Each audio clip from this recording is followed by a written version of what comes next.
Hello, this is Danny Raymond, the voice behind Ray's Guide. The recent Star Citizen underground playground about the new underground facilities was really exciting for me because, as they described it as being about halfway through White Box, the ideal time for someone like me to weigh in. Usually we are previewed things too early to make concrete suggestions in concept art, or too late to make changes in final art. But this is the Goldilocks moment for a retired architect to chime in. First, I should point out something that some commentators are missing and that CIG didn't say. In fact, they said exactly the opposite. They said the only reason they were showing this in Pyro is because if they screwed up and it accidentally fell into the live build, nobody would see it. The published metatype for development in Pyro is still the colonialism outpost, not some massive corporate facility, just as the published social order in Pyro are the gangs of Pyro, not some corporate oligarchy. So this leads into a kind of meta comment. Don't ignore the need for smaller facilities than these huge megastructures. Sure, they're cool, just like huge space stations are cool. But also cool, and sometimes what I kind of miss, are the old tiny rest stops that felt like they were patched together out at the edge of the void. We need that kind of space having some developer love too. So on approach, I immediately think of one thing. Where's the dirt? They've dug these huge caverns out of the planet and put the dirt where? Some of what they've dug out went to a refinery as ore, but most of it didn't. So the presence of mounds of dirt would be both realistic and a foreshadowing of the scope of what lies underground. And if the facility is still being expanded, there would be conveyors leading to and dumping material on the smallest mound. Maybe you can be creative and use the dirt to make a protective berm around the facility if you don't want to just make a whole bunch of piles. As they develop the exterior, there should be indications of intakes, if the atmosphere is useful, and exhausts for the air handling and dust removal equipment. Some sort of expression of the life support infrastructure to make the rest of the facility livable. The top of the tower represents some opportunities. There might be a security observation post, an array of aerial antennas for local communications, and a satellite dish for long-distance communication. Also, this being Star Citizen, perhaps a range of defensive guns. Now, as we get to the facility itself, I ask myself, how is this facility staffed? I see no city within commuting distance or roads or transit that would bring them, even if it did. So there are two potential models for staffing this facility. The first is the oil platform model, which workers work 12-hour shifts for 2 weeks on and then 2 weeks off and are shuttled to and from the platform. If so, then you need barracks, a commissary, and worker recreation spaces. Also, very likely, a medical clinic to care for injured workers on a hazardous facility like this size. Will all these need to be player explorable places? Not required, but they could be beneficial to the game experience. And even if they aren't explorable, there needs to be cues to their existence, like a door that won't open to the players yet, but signage. They're being used as a spawn-despawn closet for NPCs. The other model is the company town, where workers have more regular hours and live at the corporate city along with their families. The presence of so much space for executive offices might actually lean towards this model, in which case there would need to be even more and larger areas devoted to their workers and their families, but somewhere more separate from the facility itself.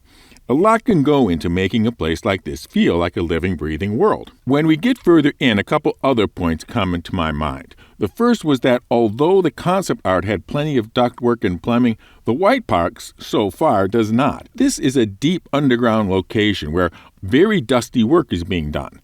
Air supply, dust removal, and filtration will be key, and they will help fill and shape the space. I'm also reminded of something an architecture professor once said to another student who had designed a really large meeting room underneath a residential tower. He said, "You're going to be needing to add some of those space-defining elements called columns." And he was making 2 points. The first was that it's way too easy on a sheet of paper or a modeling program to create impossibly wide spans and thin walkways of whatever length and huge cantilevers. But in reality, in a realistic, imaginary world, the heft of things need to be recognized and grounded.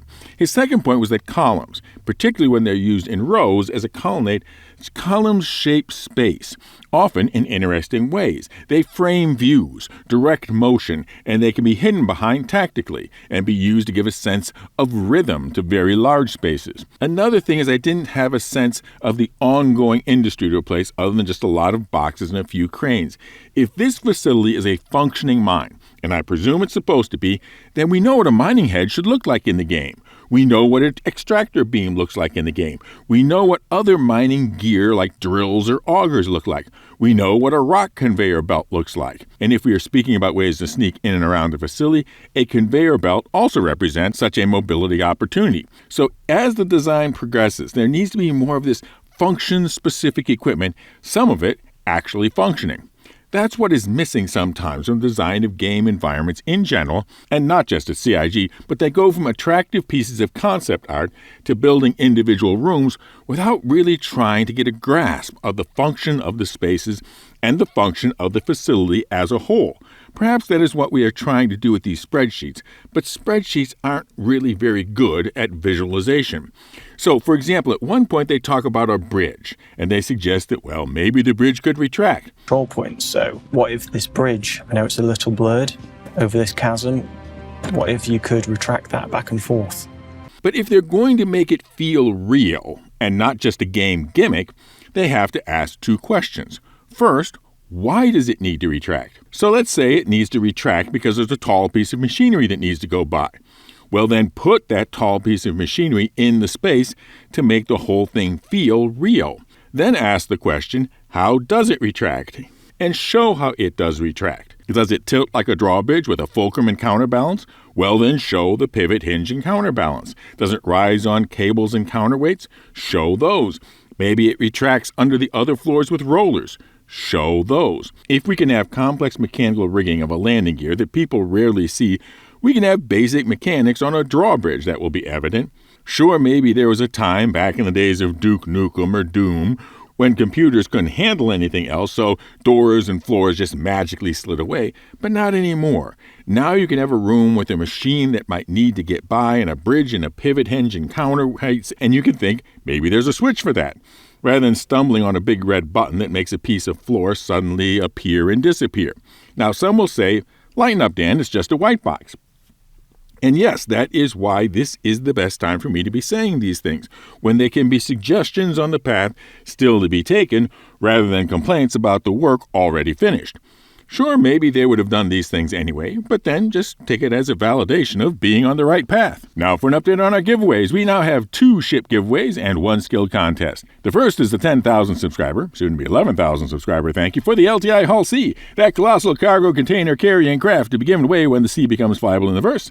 And then there is the big giveaway for the winner's choice of either the Galaxy Complete, the massive modular mining moving medicine machine, or the brand new big box bargain bazaar known as the Merchantman. 1 entry per video for both of these drawings. Just be a member and be entered automatically, or subscribe and comment with the secret word. And the secret word for this video is the space-defining element I talked about. Plus, we still have, perhaps for not much longer, our waiting for 3.18 piloting skills contest for the most amazing landing of a ship Hercules size or larger.